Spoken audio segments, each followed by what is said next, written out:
Oh, hello, friend. Come, join us by the fire. The story's about to begin.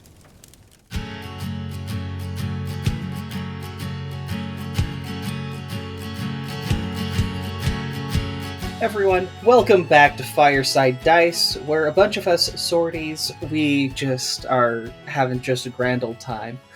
We are back again, and we're here on Innistrad. But before we get too far into things, let's go ahead and reintroduce ourselves. I'm Jens. I am our omniscient onlooker, also known as a dungeon master or a narrator. Hello, I'm Emma, and I play Leven. I was trying to come up with something like pithy, but I couldn't. I am Josh. I play Bafuur the Dwarf. I'm Riley, and I'm playing Suri the Warlock. And I'm Skylar, and today I'm a spectator. Yes, because a couple of times ago, well, Bart got taken away. But that's not going to let us stop having a good time. And you know what? He gets to be here. He's a big part of this. So, I think, Riley, you had a good amount of interaction with stuff that was happening last time. Would you like to give the recap? Uh-oh, I didn't prepare. If you don't want to, by all means, we can shove it over to Emma. I mean, I can. Or Josh. Whoever. If you want to Someone popcorn will it do off. it. If you want to popcorn it off, we can do that. We can do it together. Yeah, we could do all three of you. Here, I can do it. I've got some notes. They're All right. not super extensive, but I have some. Last episode, we had it was pretty eventful. So we picked back up in the Moonsilver Temple. I'm sorry, not in. Right outside the Moonsilver Temple, and we were looking for ways in. There was a front door, and there was a side, like, little crevice, little passageway that we had heard voices through. So we decided to take the front doors, and I don't know if they were puzzles per se, or just things to play mind games with us, but there were some situations, like there was ice on the stairs that we ended up breaking up. We were worried about the doors being heard as they opened, so Levin cast a silence, being basically overly paranoid, which wasn't necessarily a bad thing, though. So we entered into the Moonsilver Temple. There were many rooms. I will not try to describe the layout of the map. I am barely coherent as is. I will leave that to Jens as we get into the episode. In one room that we ventured into, we found a pack of werewolves and proceeded to annihilate them. It was wow. It was not close. No, I don't think I have ever felt guilty as a player before for like just pure slaughter. I did then. It was wild. We also found some very interesting lore about the history of the Moonsilver Temple, the Dusk Flight, and a little bit, presumably, about the origin of vampires, the vampires. And I can do a quick summary of that. It can be kind of boiled down to this. The Moonsilver Temple was one of the original holy sites, predating a lot of the current civilization here on Innistrad. The Dusk Flight used to be protectors of the people, really. There was a breach that kept sending more and more powerful monsters, beings through it. At one point, there was a human alchemist named Edgar who was searching out immortality from the Dusk Flight, and it was mentioned in these scrolls that he found something at the Moonsilver Temple. It was never detailed what, though, or if it was, the scroll crumbled before we could read it. The squirrel crumbled? I was like, wait a second, what? I said scroll. I heard squirrel. I'm sorry. Poor Nutty. Don't you do nutty like that. When you're trying to give a decent recap and someone brings up the squirrel. Okay. However, this information, whatever information Edgar had found, was not given freely. And shortly after these entries that we had found on these scrolls, we began to see the first recorded mention of vampires. And that's what Leven, Bafuur, and Suri got up to. Bart was doing his own thing, though. So, Skylar, go ahead and give us the recap as to what happened for Bart in this last couple of episodes. Because I don't know if we got his perspective in our previous recap. Yeah, so episode 20, after giving himself up to Lord Mauer, he was carried away back to Mauer Estate, dropped off, and basically told, yeah, just go ahead and explore whatever the heck, I don't care, bye. And Streffenmauer left, and he's like, okay, well, I've got free reign of the estate, let's see what's going on here. Spoiler alert, there's a lot of bad stuff going on there. It is a very terrifying place. So he spent a good portion of, like, all of the Bartholomew bits from episode 20 was just him going room to room, being like, okay, what's in here? Oh, it sucks. Let's go over here. What's here? Oh, this sucks too. And we ended it there of him exploring. And then right at the last couple 10, 15 minutes of episode 21, he finally found Streffenmauer's library, which we had been told by Vincenzo was the location of the Otherworld Atlas, which is what Bart was ultimately exploring for, was to try and locate that particular artifact. He got there and found the artifact, but right as he found the artifact, Streffenmauer showed up. And the two of them had a conversation after, first about the artifact. Streffen was like, that thing's dumb. I don't get it. It's just blank. And Bart was like, oh, really? Flips a page. Oh, I can read it. So he figured out that it was the Otherworld Atlas. And then they had a conversation about why Bart wasn't dead yet. And basically boiled down to, after being alive for so long, Streffenmauer is in a constant state of boredom and constantly needs entertainment to fill his meaningless life. And Bart had been that entertainment for a long time, and he didn't necessarily want to give that entertainment up. So they had a conversation about how things could be a little more interesting moving forward, and it was decided that Streffen would return Bart back to his friends, let them do whatever it is that they're trying to do, and he'll be entertained from then on. And so he dropped Bart off back at the guard tower that we had initially dealt with the gargoyles and the dragon. And that's where Bart is. So, let's get back into this episode of Fireside Dice. We left off in the room mirroring the werewolf den. It's about 50 feet long, curved at the end, and about 10 feet from where that curve is, in the very center of that curve, is a hole that goes down into the ground. We found out that they were scrolls, they're now dust, and we are actively exploring the Moonsilver Temple and all the secrets that it has to hold. So with that in mind, what would you guys like to do next? Bafuur's going to cast Cure Wounds on himself because he needs a little bit of pick-me-up. So Bafuur heals for 5 hit points, which is better than nothing. And Casimir, he reaches into his bag, pulls out a couple of vials. He's like, okay, one of these was just blood and the other is a healing potion. I do not remember which is which. Can you not just smell them? Pops the cap, pops the other cap. They smell the same. The way that I form it is a little bit different than the church. May I see them? Absolutely. And he hands these 2 vials over to you. Make a perception check for me. Oh boy. Either perception or arcana. Okay. That's an 11. Isn't it? They both have that kind of irony tang. Okay. Turning back to Casimir. Are you in desperate need of blood at the moment? Oh, I was thinking, you seem a little bit hurt. I'm doing okay. I'm well, even. How does Suri look? Did we have a long rest when I tiny hutted? Yes. Okay, I think I'm at full still. Excellent. It's just Bafuur that's suffering. Okay. I'm just missing half my spell slots. Yeah. Half of 2 is 1. We could just give both to Bafuur and see what happens. You would not be hurt if you drink blood, right? Depends. What kind of blood is it? I don't remember who donated it. Ah. Do you have the stomach for blood, Bafuur? I mean, yes. Worst comes to They worst. look exactly the same. Worst comes to worst, Casimir, one of us could donate to you, I'm sure. Is there any chance that both the vials are full of blood? And that's when he looks at them.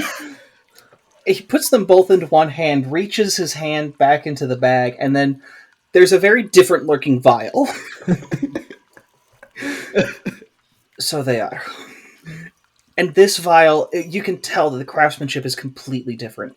Where the two vials of blood, absolutely dark red, almost maroon, of semi-coagulated blood, that have little like gold bands along the top that cap. This one here, it's not formed into Avacyn's cross, but the stopper is a little Abyssinian collar that the spike, the bottom portion of the collar goes down and forms the stopper. And it's got this dark pink, light red liquid in it that is far less viscous. And he's like, oh, and hands you this healing potion. Bafuur's going to go ahead and drink that. So, where would we like to go? I believe it was mentioned that there was a statue across the way. Were any of you able to determine what it was of? Who it was of? I don't No. think we can see that far. All that you guys could tell that there was an outline there of a statue. As to what it was, no idea. Should we take a closer look? I believe that we said that area was far too open, that we needed to clear these hallways first. No, yes, you're right. I don't know where my mind is at. Apparently not here. Shall we start in here, or do we want to go back to the other, explore that hallway first? I will follow where you all lead. I know this place just as well as you. Suri, Bafuur. Why not start where we're at? Agreed. All right. So going into, from the doors that you entered, the hall extends forward, but to your left is another set of double doors, and this one is actually slightly ajar. And so just walking into the hall over here is absolutely easy, and Is it a hall or is it a room? it's a long hallway, about 20 feet wide and going about 120, 140 feet long. And this is in that room where we ended off, where the scrolls disintegrated. It leads to the left of that room, yes. Oh, sorry.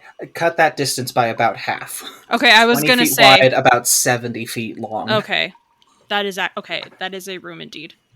As you start walking down about 20, 30 feet, there are arrow slits that face into the central area. Oh, those arrow slits. Okay.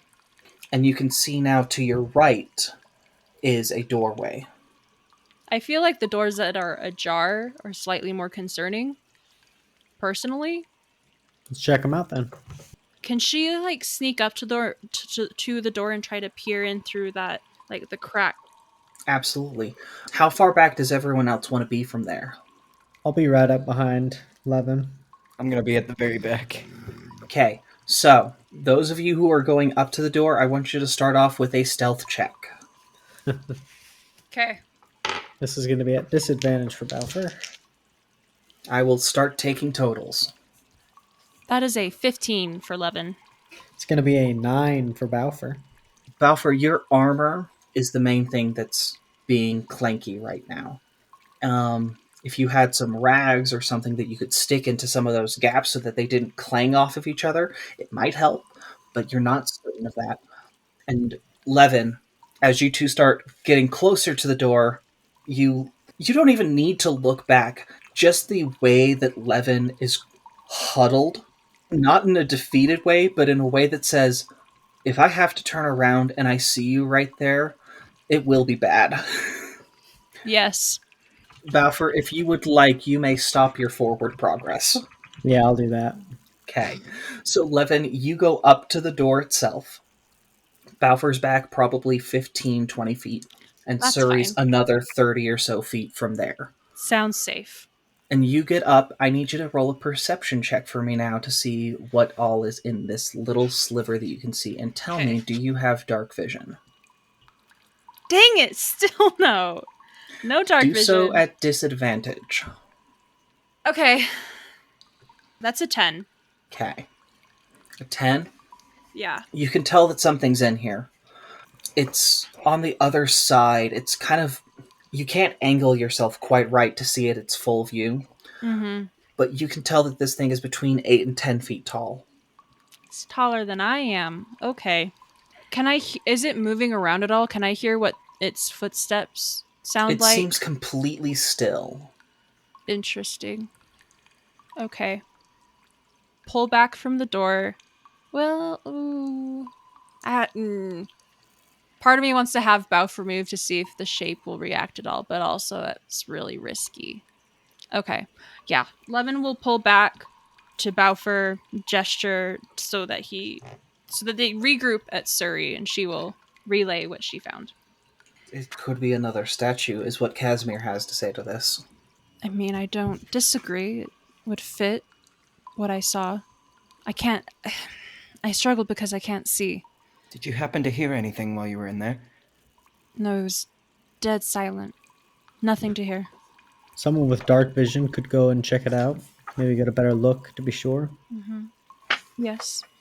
So that would be either you or me. Seeing as how I am a walking keychain, it may be better if you go. As you have it. So, Casimir, good enough. And as Casimir goes up, he is... Do you want to direct him to that little crack that you saw, Levin? Direct Casimir there? Mm-hmm. Or do we trust him to just go up on his own? He hasn't tried to put one over on us yet. I mean, we can continue the trust train for now. Okay. He goes up. He is... So you're going up with him? Is that what I'm hearing? Yeah, I can. The question comes back, do you want to show him the little crack? Yeah. So with that, he's going to take his perception check. And those two... Okay. It looks very much like a statue. Although I'm not certain it's not on like a pedestal or anything. But safe enough for us to look at. I think so. I think that's good enough. And she'll turn to face Suri Bafuur and gesture them down the hall. Like, come here. As you do that, Casimir's going to take a step through the doorway, and that's when you hear this thing come to life, it seems.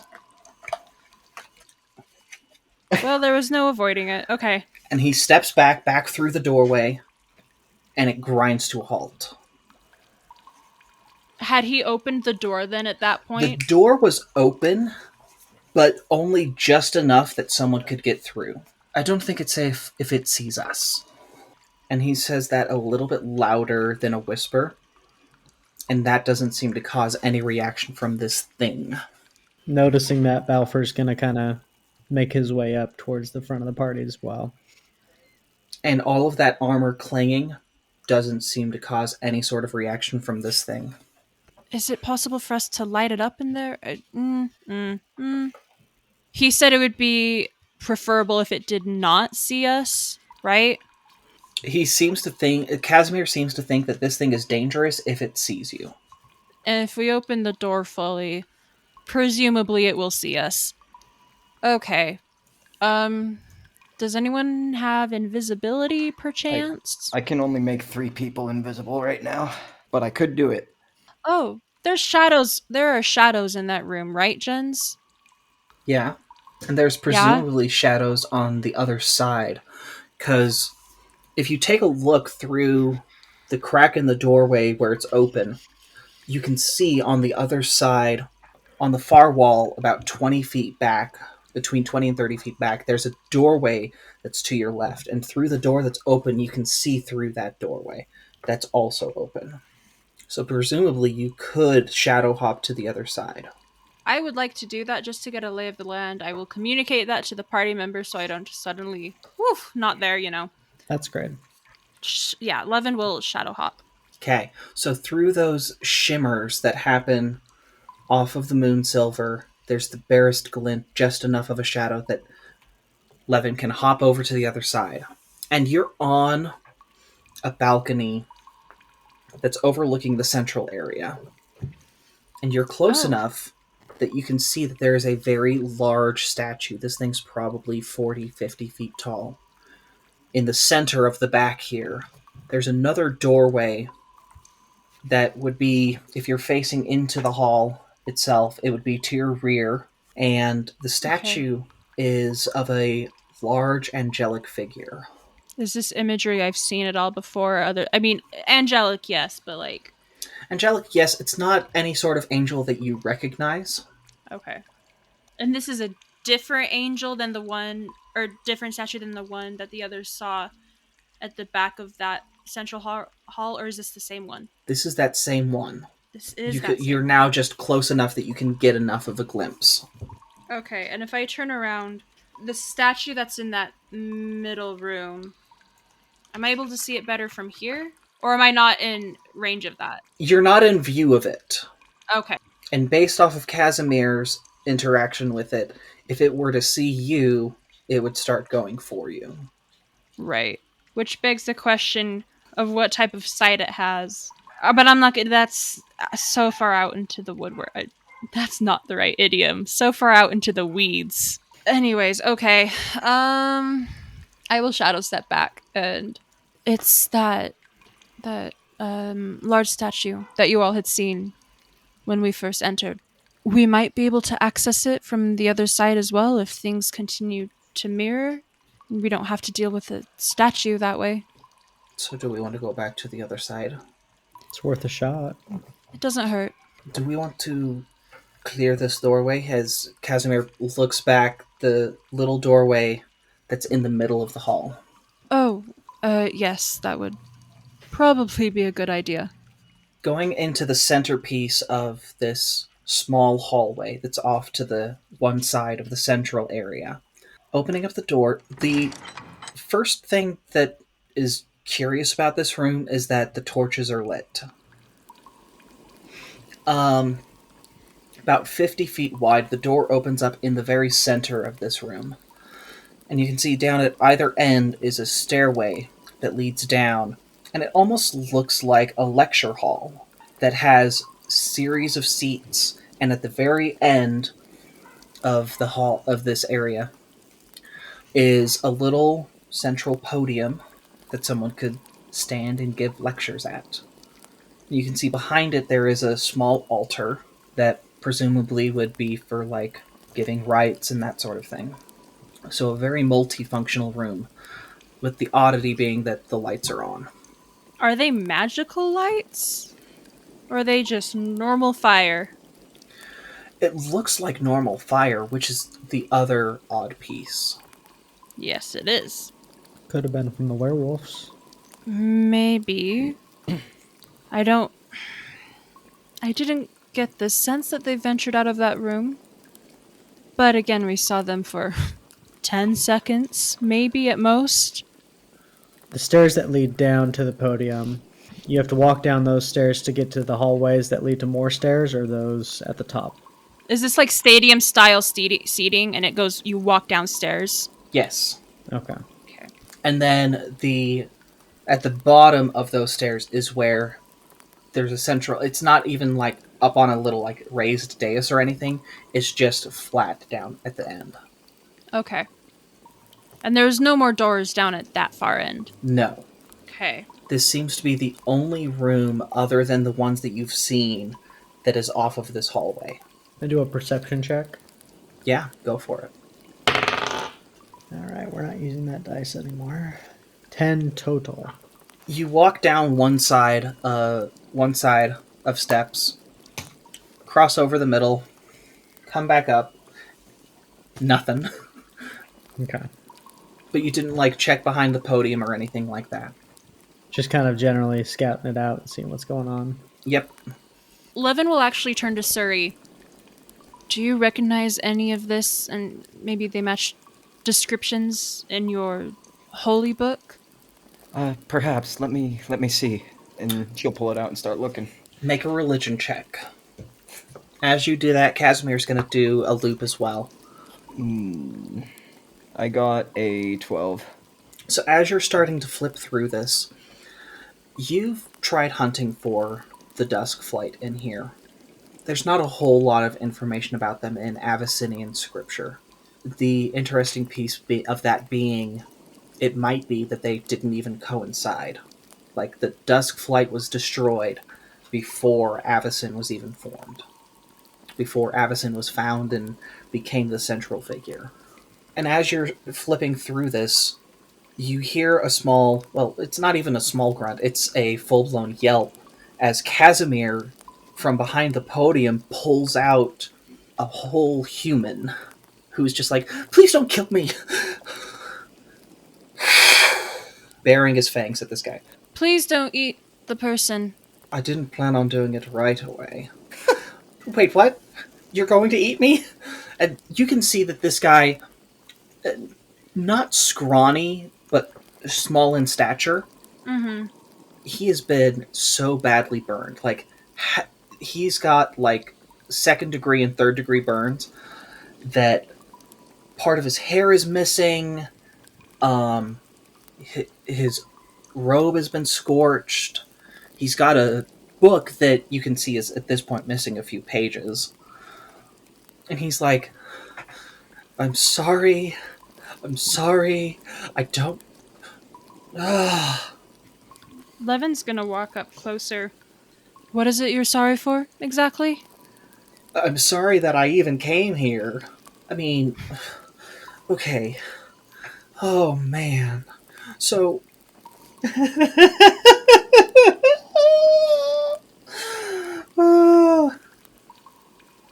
He's not talking, is he? Give him a moment. What are you doing here? Okay. So, my master and I, like, he said it would be a good idea to come up here, that we could find some, lost knowledge or something like that. And I didn't think it was a good idea to begin with, and you know what? It wasn't. He's dead. And I'm... I don't know why I didn't just leave. Probably because it's freaking cold out there. So I thought I'd hole up in here, take a little bit of a break, and then, you know what? You all found me. Sorry! Who are you? Someone who is so completely lost right now. That did not answer the question. Who are you? Someone who's about to be dead, it seems. Who is your master? Okay. Sorry. My name is Villainous. Villainous? My parents, they made Scabarin. They thought it would be interesting. I know. I didn't choose it. What were you and your master looking for? He said that he was looking for ancient knowledge, and, it's only been a couple of years that I've been apprenticed to him, so I kind of have to do what he says. And, you can't really say no to an archmage, can you? Who's your master again? Oh, I don't believe that I've actually told you that. It doesn't matter. He's dead now. It doesn't matter. Matters. It matters. Fine. Jakarion, okay? Jakarion, the dead one. Is that his title, or is that because he's dead? That's because he's dead right now. He's over in... So... How much have you guys explored at this point? Or you could just give us a description of where he is. So there's the big hallway that's outside of this room. Yes. On the other side of the central area, there's like another hallway this place mirrors itself. I don't know why. Probably because silver's a mirror. Oh, wait, that kind of makes sense. Focus. Yes. So, on the other side of the central area, there's another hallway, and it has, Geists in it. And are they the ones that killed your master? They sucked out his soul, and they burned me. I just wanted to get as far away from them as I could. Turns out this was not far enough, because y'all found me! It would have been smarter, really, to just flee completely. Well, I would have if I had the proper spells to, survive out in the cold. That's why I was resting and going to go ahead and study a little bit before, making that venture. Were you the ones... Were you the one that lit the lights in this room? These seem to be kind of like, magical things. Will you let me go? Casimir drops him. He visibly drops a couple of inches onto the ground, scatters over to the first of these torches, which is just on the side of the central podium area, grabs it, lifts it down, and passes his hand right through the flame. Nothing. No heat, just light. It burns for, they say, perpetuity, and that seems to be pretty accurate. Look, we can still eat you if you don't control the sass. Okay, noted. Puts the thing back in the sconce. I'm not about to go and fight those things again. Nope, just eat me if you're gonna have me do that. It'll be quicker. Oh, I guarantee you that it would not be. Turning to Suri and Bafuur, do either of you have any questions for the little man here? Hey, what? No. What other parts of the temple have you explored? Master made a deal with the werewolves. There are no werewolves now. Oh, so you dealt with them too. Okay. Wow. Okay.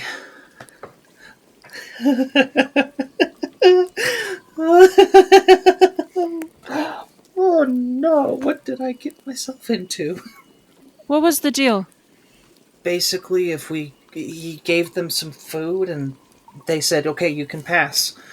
They were too busy eating when I ran back through. You said your master was searching for an artifact or some power in here? He ended up finding this thing in some ancient tome, said that the Dusk Flight, some people lived here at some point and they're dead now, and so he said, oh, we can go find something there, and I didn't. So your master was a bandit. No, he was like a really powerful spring sage. Not for the church, mind you. He did more like occult things. And he thought that because of some knowledge that he found, that he would be able to get some more knowledge here. And let's see where that got him. Oh, wait, dead. You were being incredibly vague. I don't know what he found out. He didn't tell me. I was not important to him, it seems. Why would he bring you along? I have no idea. He just said, hey, let's go. And I was stupid enough or loyal enough, I don't know what, to say, okay. I mean, he's the one who's teaching me how to do magic, and can't exactly just, I could probably study it on my own, come to think of it. How much is... This is a meta question. How much prevalence does magic have on... what is the name of this realm? Innistrad. Thank you. I did not have the right one. Okay. How prevalent? Because I know... So there's the Bitterheart Witches. Magic is very prevalent. It depends on the source that it's from as to what the acceptability is in society. So the Bitterhearts and other clans of witches, they practice occult magic, and it's in large part arcane. There are some arcane casters that work for the Church of Avacyn and the other flights of angels. They're pretty sporadic, though. And they're known as sages. Okay. Based off of what Villainous was just telling you, his now deceased master was a practitioner of darker magics, probably necromancy of some kind. That's the most common form of magic available here on Innistrad that's not associated with the church. Okay. So all of this lingo that he's tossing around is Innistrad lingo. Mm-hmm. Okay. What kind of magic has your master taught you so far? Oh, like I can identify things. I can tell when there's magic nearby. I can turn on and off lights. I'm fairly spent right now, if I'm being honest. I couldn't tell. Can I eat him now? I can hear you, You did bring blood with you. Yes, but the blood doesn't talk back. Is that an appeal for you, Casimir? This one is annoying. I'm not annoying, okay? I'm trying to stay alive. You're a little annoying. Just. Can we not go fight them? Can I just, stay here, stay safe, and leave? We have no need of you. None. Great. And with that, he's gonna go and hide back underneath the podium. Bye now. Wait, villainous, wait. Let me make one thing abundantly clear to you. You did not see us, nor did you speak with us. We will know if you spread any information about us. We have ways. As she's saying this, Bafuur is going to be casting thaumaturgy to coalesce the shadows behind her and just to kind of make the room grow dark, just centered right on Levin. And if you do... What, you'll kill me? No. No, first Casimir would drain you dry of all your life essence. Slowly, painfully, excruciatingly. And then we would eat you. I want you to roll an intimidate check at advantage. Thank you! 13. Oh! Dang. So yeah, you would just, do what I think you're going to do. Never mind, Casimir, you can eat him now. Okay. And Casimir comes up. She'll hold up a hand after he starts cowering. Good, that's what I love to hear. Now, villainous, thank you ever so much for your time. We will be taking our leave now. I'm not even going to say goodbye because I don't want it to be good for anyone here involved. Levin's walking away. Bafuur just kind of stands there looking at him, looking at his axe, looking at him. Sighs like he was just let down out of a fun time and just kind of trudges back behind her. So, going back out into the hallway, you're now aware of the threat on the other side. Does anyone here know anything about... What did he say was Geists? Suri, go ahead and roll for me. Let's make this Arcana. Ooh, yeah. 22. 22? Woo! Wow. Oh my goodness. You've had some dealings with Geists in the past, and going back to the MTG color pie system, the way that the afterlife affects a spirit, is inherent to the mana influence that they had and what they were aligned to. Most white spirits are not Geists they're called Geists, but they're not malevolent. Many of them actually work with the Church of Avacyn in performing wards and protections to the living. Blue Geists are malevolent and quite often antagonistic to the living. Some of them are able to cast spells, and it seems like that's what you're dealing with here in the Moonsilver Temple. And there are Geists that are of the other three colors in Magic the Gathering, but they're far less prevalent and they don't seem to be present here, so they're not as pertinent at the moment. Okay. So some guys tend to be they tend to help people and sometimes people of the church, but it sounds like these might be more violent guys considering they killed Jakari, right? Jakarion. Jakarion. The master, yes. But yes, it seems we would be dealing with quite violent guys. I believe they're undead. They could potentially be casting spells, and it could be rough. I may have something for that. I have that amulet, and I can turn undead. Oh. That would be very helpful against... And I could do it 3 times if I needed to.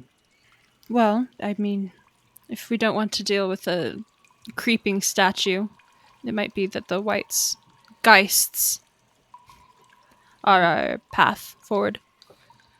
Additionally, if the mage's body is still in there, I don't like stooping to this level, but he could have something valuable on him. That's a good point. I had the same thought, even. So to the Geists. To the Geists. So, going back out into the room with the hole, and then the banister area in the central zone. You go back to the werewolf den. And are we going to go right into the area with these geists? I'm assuming we want to clear them out, right? Just so we don't have to worry about them if at a later point something cataclysmic happens. Like we accidentally release Withengar or whatever. It's probably not a bad idea. Suri, do you know how to kill a Geist? So they're resistant to lots of different types of magic. Holy magic they're not resistant to. There's certain kinds I can't think of at the moment, but we definitely can't use any poison or fire, or even stabbing it isn't very effective. It shouldn't hurt to take them on. We've all shown that we're very capable in a fight. Yeah. All right. I say we do it then. Okay. Before we go in, I'm just going to... Who's going to be I'm going to try to go in first. Who's going to be right behind me? Probably Leven. Yeah, not me. Okay. So Balfour's going to tap Leven on the shoulder and just kind of say, "See you on the other side." And he's going to cast guidance on her. Oh, nice. So we enter the room. Do we see anything immediately?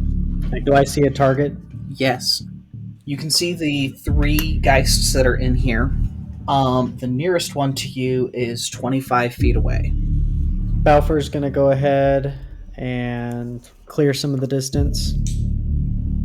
How much? If you go your full 25 feet of movement, you will be in melee range of the nearest geist. Yeah, I'm going to go ahead and get into melee. Okay. And he is just going to go ahead and go hack away with his axe, just to start things off. All right, let's go. A 12 to hit. A 12 will not hit. This thing, it's like your axe is passing through almost nothing.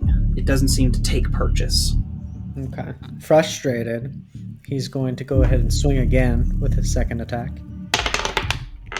17 total. 17 will hit. 8 damage.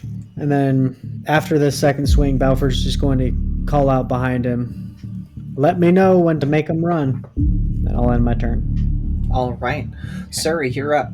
Alright. So it looks like I don't really have a clear shot, but would that matter? If you roll low, you might hit Bafuur. Oh, that's not good. Oh, like poke into the room to like avoid, or just to get a clear shot on, I think the brown skittle, right? Is that the one Bafuur's focusing? Purple, but yes. Purple? Yeah, okay. I'll move into the top right corner of the room and launch that, and then if I can, I'll move back out of the room. Launch your Eldritch Blasts. You'll be barely able to get out of the doorway. Is that okay? Yeah, that's fine. Okay. So go ahead, roll me your attack rolls for Eldritch Blast. Casimir is up next, and Leven will be after Kaz. The first one's a 16. Ooh. Second one's a 10. The first one will hit. The second seems to go wide. Okay, that's not great. 7 damage. Okay. And as your Eldritch Blast hits, it seems like this thing, it doesn't affect it as much as it normally would. Are they resistant to force too? They're resistant to magic. Oh. Okay. So Casimir goes in. And he's going to go to the side of Bafuur that you were not shooting from, and that's as far as his movement will take him. And he will go ahead and he will swing out with his sword. 2 attacks. Both of those hit. You guys have brought it down enough. Casimir takes it out.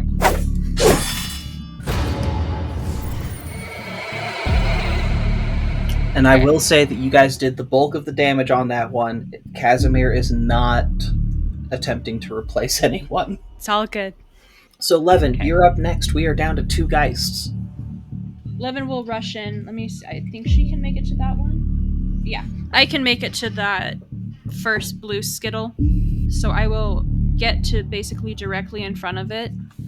You could even, if you wanted to, get between the two Geists and have an ability to hit both of them if you would like. You know what? Yeah, why not? I will do that. Okay. I will use my two-handed spear on a two-handed attack with my spear on that first blue Geist, the blue skittle Geist. And you said I could declare guidance after rolling. Yes. I rolled an 11. You have a d4 you can add if you choose. Oh, sick. Okay, so I rolled a 4 on that d4. Okay, so that'll take it so that it hits. Excellent. For 6 piercing damage, and then second attack again, the spear. So basically, I think what happens is she takes the spear and like swings it almost in an arc, so it hits one and then circles back and hits the other. Okay. Was a 15 again. Okay, that one hits. Yeah, that is 12 piercing damage. And then I'm going to use a key point, a single key point, not two, a single key point to do a flurry of blows. And do you want to do one more attack on each? Yeah, Okay. that'll be fun. That's a 9. So the first one misses. And then the next one is a 27. I don't know, maybe that will hit. Oh, that hits. Yeah. Remind me how we do damage. Is it you roll, basically, in this case it would be 2d6, or I roll a single d6 and then double it? Is that, so you critted? Yes. Okay. So with a crit, you're going to assume 1 dice of maximum damage. You're going to roll a dice, and then Okay. you'll add the modifier. Okay, I can do that, yeah.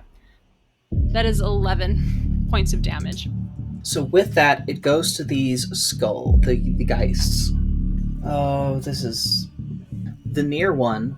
So the one that's nearer to your full group Mm-hmm.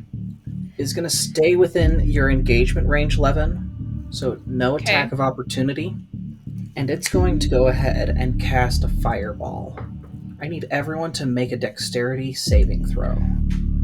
Everyone, that is, except for Leven. Alrighty then. Oh yeah, we're gonna add a d10 to that. Casimir got a 1, and that, the way that I rule this is, it's a crit on him. It's double damage. Yay! Casimir's dead. Oh, I'm so nervous.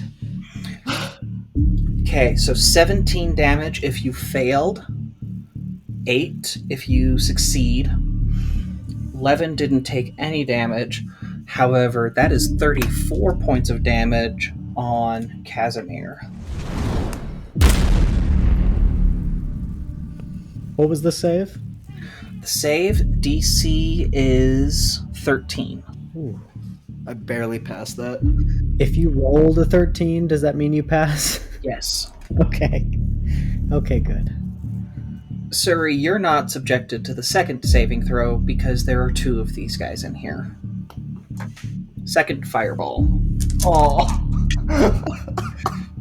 Casimir!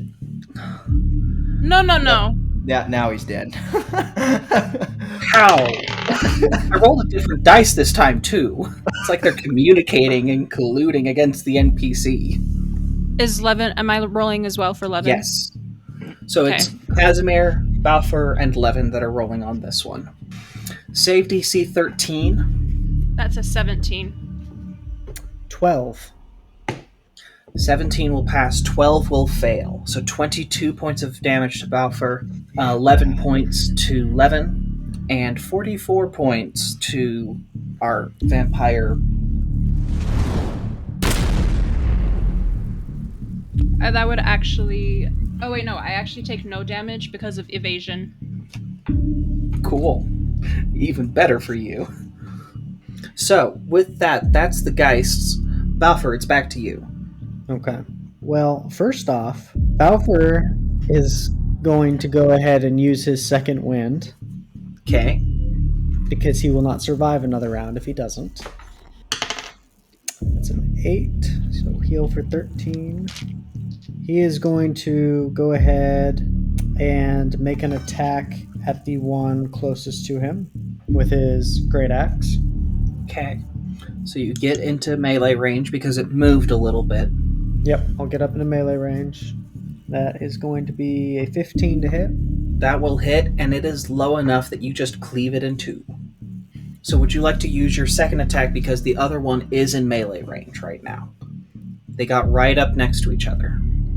Yep. And would you like to use your great weapon master to reduce your hit total by 5 to gain 10 damage? Yeah, let's go for it. Go ahead and roll me to hit. Take that -5. Oh, that looks like a 20. It is a 20. Wait, what? It was a natural 20. Oh my goodness. Okay, so with the great axe, that does an assumed d12, which is the maximum. Mm-hmm. Go ahead, roll me another dice. Guys, I think my house is haunted and I'm not making this up. A 12. Yes, it's a 12. So I don't know if you 24 can see that. plus your modifier plus an additional, and because this has been going so crazy, we'll give you a plus 20 damage instead of the plus 10 natively. Oh my gosh. So 24, 44 plus your modifier. Which is, let's see, 4. Get wrecked. Bafuur, to use the catchphrase of Critical Role, how do you want to do this? With that last fireball, Bafuur's beard got a little singed, and when he was patting the fire out on his beard, he noticed that one of his pockets that housed his bacon has a hole in it now from the flames, and he's not happy about it. So he sprints forward, swipes through the first Geist, and in a fit of rage just kind of brings his axe overhead, jumps as high as a dwarf can, and brings his axe down through the second Geist, cleaving its ethereal form in two. And this thing dissipates. And with that, the initiative is over. Wow. Woo. Those are the two Whoa. craziest rolls I've had in a long time. That was close, guys. The other thing that you hear as this echo dissipates at the end of this combat is behind you. It sounds like something's coming down the stairs from the central area. Anyone care to investigate? Who's closest to the door that has dark vision? That would be Casimir. Casimir, can you see what's coming? I don't believe it. And you guys see walking into the werewolf den Bartholomew Avenant. And that's where we will What? end this episode of Fireside Dice.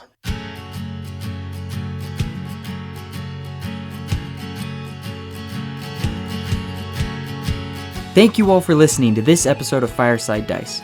This podcast is produced by Realms of Roleplaying. Intro and outro music was created by Alexander Nakarada of Serpent Sound Studios, and all other music and sound effects was created by Monument Studios. If you enjoyed what you heard today, please give our show an honest review on your podcast platform of choice. And for more behind-the-scenes content and updates for the show, follow us on Instagram at Fireside Dice Pod. We'll see you all in the next episode.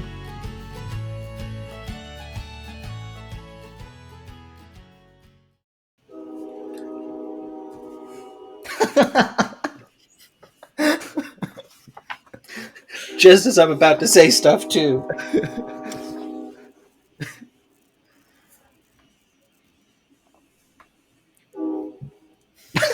That was out of spite. That last. Anything else you would like to say? Coming through. Don't you guys start it too. It'll become a bit. I like that everyone had the same impulse. I held it back. I held mine back, but you guys did not, and I appreciate that. That's gonna end up being a bit. That's gonna need to be like a sticker or something at some point.